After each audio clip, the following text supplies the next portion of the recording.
Good evening, everyone. Welcome to the meeting of the Lebanon Utility Service Board for Wednesday, September 8th, 2021. Let the record reflect that this meeting was properly advertised. And please join us for the Pledge of Allegiance. I pledge allegiance to the flag of the United States of America and to the republic for which it stands, one nation, under God, indivisible, with liberty and justice for all.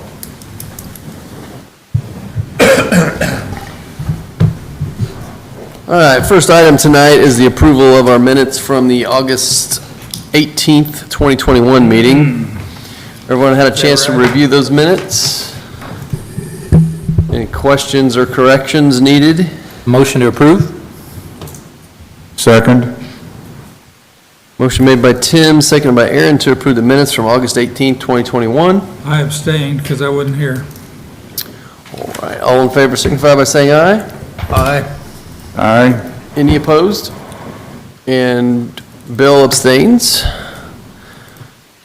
Thank you. Next item tonight is the Auburn Meadows Phase 3 action item, and Jeff Greeno will go through that for us. Hey, Jeff. Good afternoon, everyone. I'm bringing to the board this evening the project of the electrical system install for Auburn Meadows Section 3. This project will include the installation of 3,100 feet of conduit, 7 fiberglass transformer pads, 19 fiberglass secondary J boxes, and 1 fiberglass primary junction box. This project will also include all trench backfilling and the installation of electrical primary burial warning tape. Lebanon Utilities worked with Alpha Engineering on getting the plans drawn up for this addition, and we worked with BF&S to follow the proper guidelines to solicit for bids. The entire process was followed the guidelines of the Indiana Code 36112-5. BF&S solicited 8 companies for us for quotes, and we only got 2 returned back. We had an official opening of bids on Zoom. Both companies, the bidders, were present for the opening of the bids. Afterwards, we had a meeting, BF&S, Alpha Engineering, Lebanon Utilities, to discuss which quote bid would be best for Lebanon Utilities. This project is a budgeted item under the capital additions. Line item 2 serves 2 new facilities. So, we would like to request that the board approve the quote from Sedco LLC to perform the work project for Auburn Meadows Section 3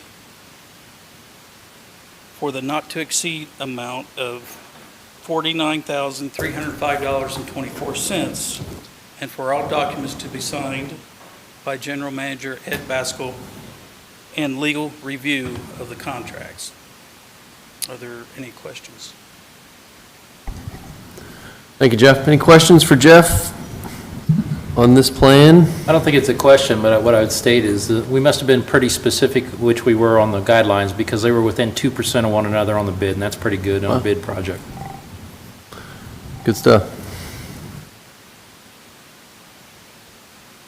Right, for no other discussion, I would entertain a motion to approve. I move to approve the quote from Setco LLC to perform the work for Auburn Meadows Addition Phase 3 for the not-to-exceed amount of $49,305.24, and for all documents to be signed by General Manager Ed Baskell, subject to legal review of the contract. Second. Motion made by Tim, seconded by Bill to approve the quote from Setco LLC for Auburn Meadows Phase 3 in a not-to-exceed amount of $49,305.24, subject to legal review and signature by our general manager. Any other questions or discussion? All in favor signify by saying aye. Aye. Any opposed? All right, thanks, Jeff. Thank you. All right, next item tonight is also an action item. It's wastewater treatment plant roofing. And our water manager, Ryan Oninger, is here tonight. Hey, Ryan. How are you? Thank you very much. This is a budgeted amount as part of our capital improvement plans for the wastewater treatment plant. We have a number of buildings there, and there are quite a few that need replacement roofs, mostly due to age. Some of the roofs are 20, 25 years old, so it's time. This is a Firestone rubber roofing that will go on all of them, and it's the same rubber roofing that all three companies bid. They all three have a 20-year warranty in them. Just some of the buildings that will be replaced is the digester blower building, electrical building for ditch 3 and 4, the electric building ditch 1 and 2, UV clarifier building, and the RAS pumping station number 1 building. Those are due to age. On the electric building ditch 1 and 2, UV clarifier 3 building, there are some structures on there that are obsolete that obviously if we leave up there, anything that you leave up there is a potential for a leak. So those will be removed, and then the rubber roofing will go over where they were so we can eliminate any potential leak hazard since that equipment's not being used due to upgrades. We did receive 3 bids.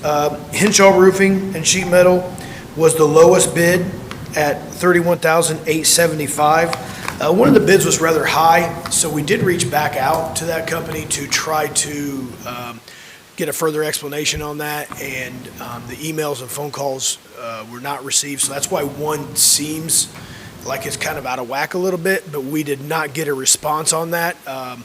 And Tony Green from the wastewater treatment plant is here, and in his past life and a little bit now in his current life, he did commercial roofing for a number of years. I'm not going to give that number away because of it's probably going to give his age away, but he poured over these with a fine-tooth comb and has been around and seen the work provided by Henshaw, and it was based on his recommendation that I'm recommending that. I don't have a lot of experience in the rubber roofing business, so we just weren't sure what that number would be, so we did include $80,000 in the budget for this, and that number did come in at $31,875. So I can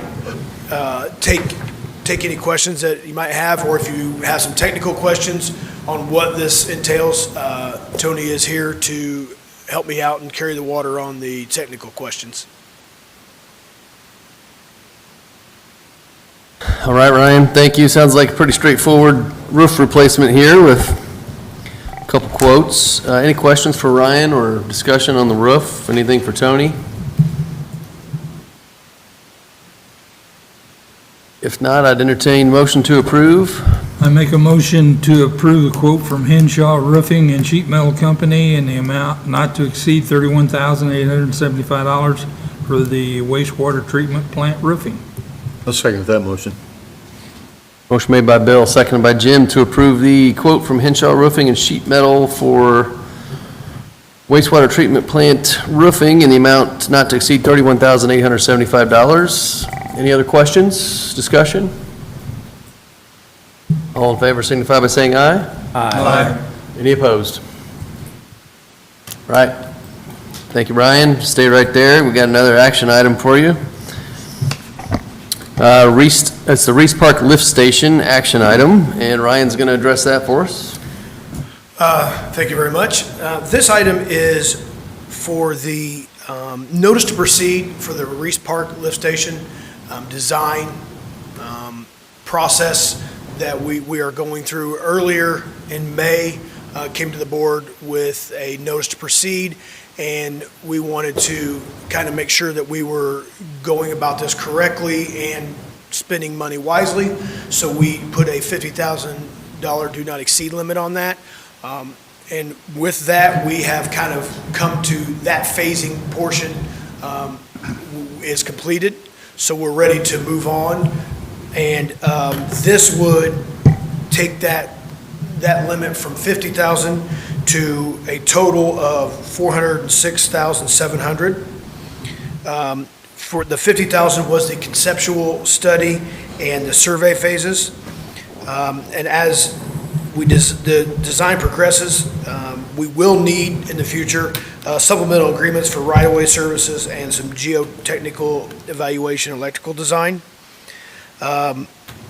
We have been in talks with the city and have their support in this and the funding for the American Rescue Fund to help pay for phase one of this. This is potentially a two-phase project or a one-phase, and we'll break that down and come back to the board with recommendations on how we do that.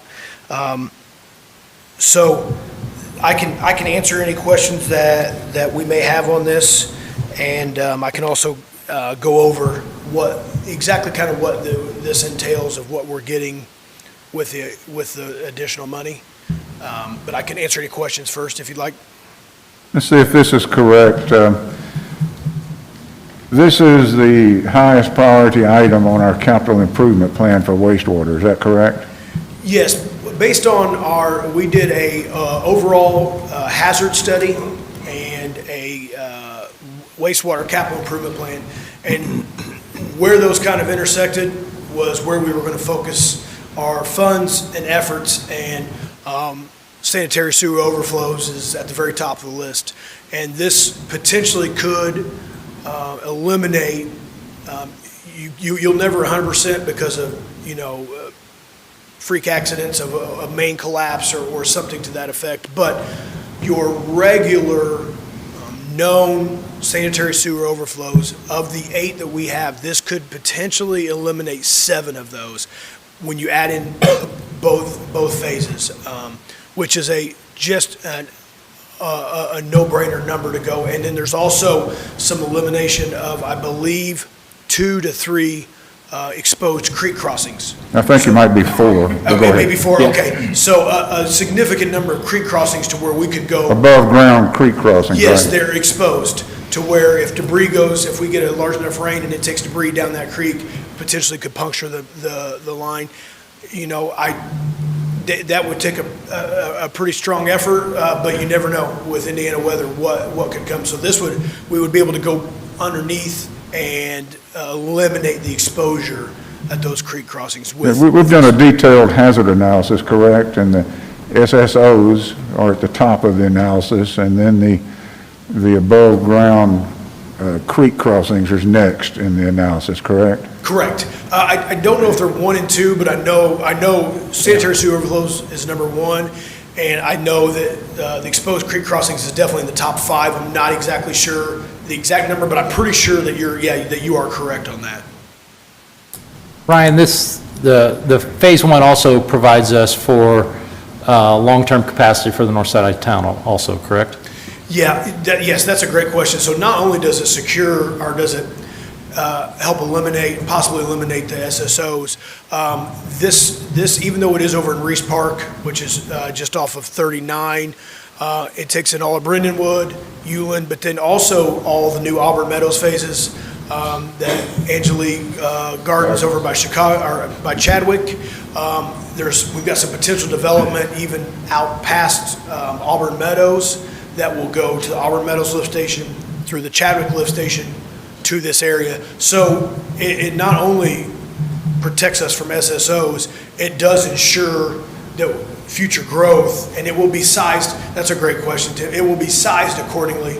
The size of the lift station, the size of the mains will all be sized accordingly for not just where we are currently, but for the future progress of that entire side of town to develop.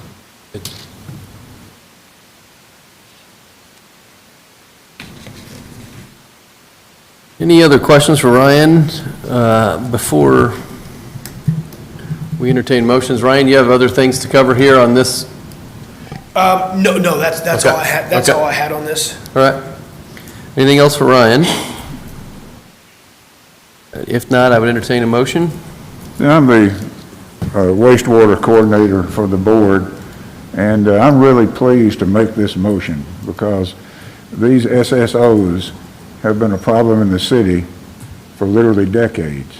And our boots-on-the-ground personnel, together with our engineering consultant, BF&S, have come up with an engineering solution that, with the American Rescue Plan, is very affordable for the city and a very desirable project. So I'm proud to make this motion. I move to approve the full notice to proceed for the Reese Park Lift Station, subject to the City of Lebanon reimbursement to BF&S in the amount of $406,700. Second that motion.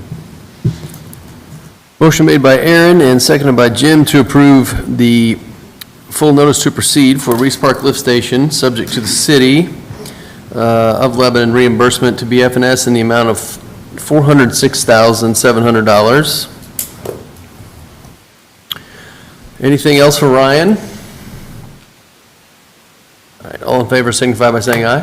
Aye. Any opposed? All right, thanks, Ryan. It's an important project, as everyone said, so appreciate your detail. Thanks, everyone. All right, next item tonight's approval of the claims, payroll, and transfers. Any questions on claims or discussion on any of these items? Not, I'd entertain a motion. I move to approve the claims, payrolls, and transfers dated September 8th, 2021, in the amount of $686,116.87 for claims and payroll, and $557,000. Let me start over. $163,557 for transfers. Second. Motion made by Jim, seconded by Bill to approve the claims, payrolls, and transfers. Any other questions on these items? All in favor signify by saying aye. Aye. Any opposed? All right, next item tonight is any other business. Anybody have any other business for the board? Any board members? Any public comment tonight? Yeah, go ahead and step up to the podium, sir, if you would. Just state your name and... Yes, of course. I don't want to be the mystery man that showed up for your work session today. My name's Gary Hayes. I've lived down on Indianapolis Road at 3720 for about 38 years. And I wanted to talk about, just briefly, about what's happened in my neck of the woods since Lebanon annexed it in 2008, and the situation with the water and the sewage down there and utilities in that area, and see if maybe you folks can give me some answers about what to expect down there in the future. 4 years ago, Weber Construction was built right across the street from my house. And of course, I followed that a lot because I was not very happy with it, with the project. And I talked to Mr. Bontrager quite a bit, trying to get information about what they were going to do about sewage and water to that facility. And he never could give me a very good answer. And then the night that it was approved in this chamber 4 years ago, when he addressed the chamber, he said that, there was a plan in place for water and sewage, but he really couldn't reveal it yet. And the council approved it, which I was a little surprised that the council would approve the plan for the facility without knowing what their plan was for sewage and water. And then, well, did I mention it's right in front of my house? I think I did. So looking out my front door over the next 4 years, I watched as they drilled a well and buried a septic tank in the front of their facility, and then this summer I watched them put a septic field in. All things that I didn't think I would see on that property. An industrial type facility in Lebanon being built with a septic field and a well. And of course, I'm concerned about the water in that area because I've had some problems with my well. And there's been some new home construction down there where they had to resort to putting bucket wells in, at least in 2 homes, because they couldn't get good water with the conventional well casing. Everybody knows what bucket wells are, I suppose. They're not wells that use a bucket. They're just a way to get water when you can't really hit a good source of water. And so I know I have some neighbors that have those conditions, and those wells are a little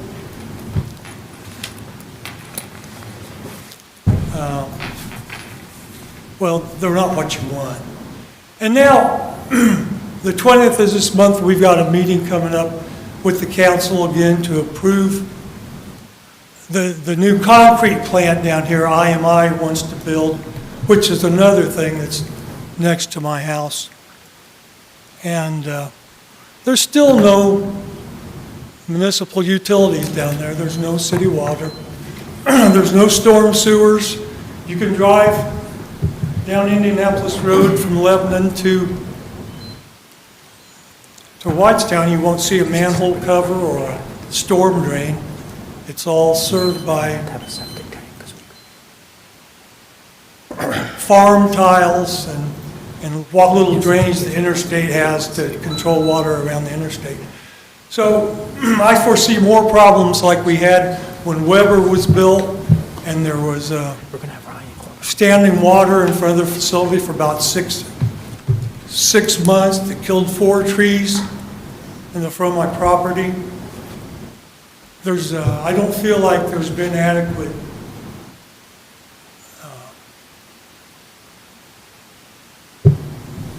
studies done particularly in the location of the concrete plant, to see what this new plant's going to do to affect the water flow. And I'd like to know if there's been studies done to determine that there's enough groundwater for this concrete plant to draw on the groundwater, if the water table will survive that. Now, I'm going to wrap this up quick because I know I can't speak much longer. I shouldn't. But a concrete plant, a batch truck that holds 11 yards of concrete has a load that's about 20% water.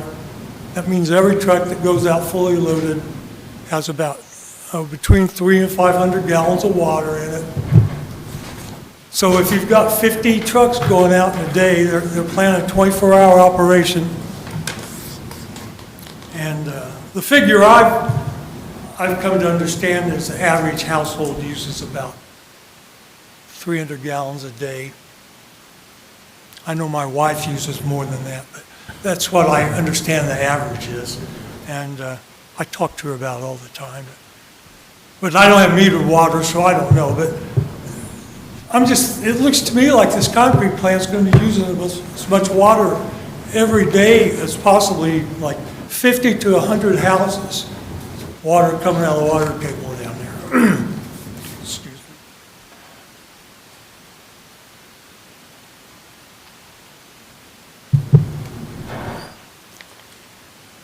So that's probably more information than you really need to hear to give me an answer.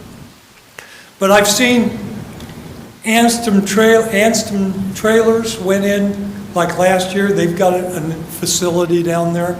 All these things going on Indianapolis Road, but I haven't heard any plans since 2008 when I followed the annexation. I wanted to know what was going to happen to my neighborhood when we got annexed by Lebanon.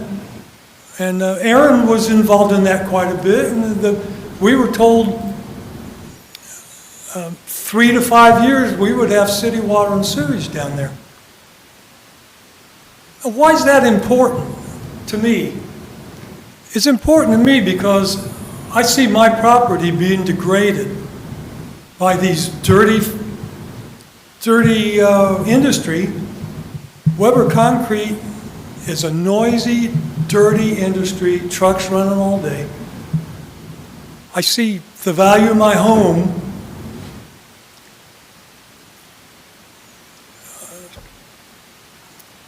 being damaged, my resale value.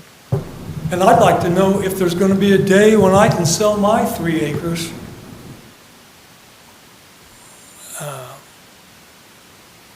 for some type of industrial use or something that where I can recoup a little money out of my investment. And I can't get any straight answers about when we'll get utilities down there. You can go 1,000 yards south of me to Whitestown and you've got full utilities, gas, city water, and sewage. But Lebanon is letting this dirty industry go in my neck of the woods without those things. So that's why you'll be seeing me at some of these meetings. I'm trying to figure out what's going on in the city of Lebanon. Right. Thanks for your comments. Ryan, if you don't mind, you want to speak to Mr. Hayes just briefly off after the meeting, or is that okay with you? And if he can try I'll give you to. my contact information. Yeah, I'll get with him. Okay. We'll set up time with him. Okay. Is it Mr. Hayes? Thank you for your forbearance. Mr. Hayes, have you seen the report from the planning department on the development plan for the concrete plant? No, I won't see it until the 20th of this month. It wasn't mailed to me. Right, but it's a publicly available document that will address not necessarily your concerns, but I think it might provide some answers as to how utilities will be provided. Those documents are usually available or filed 30 to 45 days before the actual public hearing. I know that they're often mailed pretty close to the time period, about 10 days before, but when you hear that there's something like that pending, they're usually available across the hall or by email approximately 30 to 45 days before the public hearing, just for future reference. And that document should include, along with utilities, what they should be able to answer engineering-wise, what their projected gallons per day is to help you with the impact of the groundwater in that area. We don't have any studies for the utilities out in that area as far as wells go, but DNR has a public website and some representatives that could help you with groundwater availability. I've got a couple contacts I can get for you that might be able to help you answer some more of your questions. So I'll get with you. I'll give you my contact information before we leave. Is there any place I can go to find information about the city having plans to extend utilities down that corridor? That's my main question. Let me address that. In my opinion, the 2008 annexation study was overly optimistic in the rate of growth in the annexation area, that developers were to pay for the expansion of water and wastewater and from the south end of the old boundaries down to where you live. That development has not occurred at near the pace that was optimistically and rosily predicted in the annexation agreement documents. So that, to me, is the answer to your question about why there's not water and sewer there. And we still plan to extend down that way as development occurs. There's no prediction as to when that development will occur close enough to you to extend the water and sewer lines.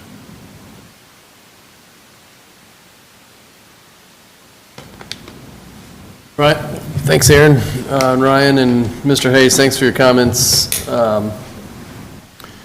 we have any other public comment tonight? Anything that's come in, Ed, for us electronically, email? No, sir. All right. That's it.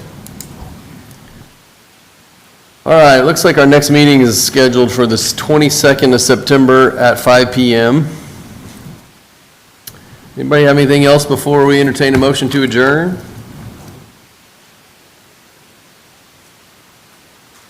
Entertain a motion? Make a motion, we adjourn. Second.